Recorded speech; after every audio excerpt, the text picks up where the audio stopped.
আমার একটা সাথী ছিল দেশের বাড়িতে, মিষ্টি প্রেমের লিখত চিঠি প্রতি মাসেতে। হঠাৎ একদিন খবর এলো সাথে নাকি বিয়ে হলো আমার অজান্তে।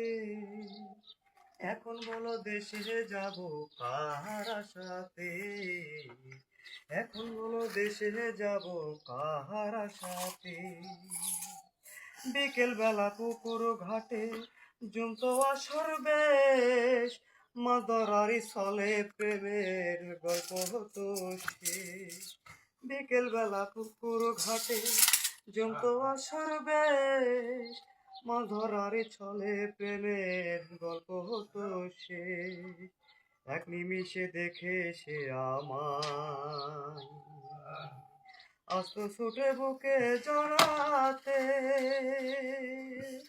এখন বলো দেশে যাব কার আশাতে।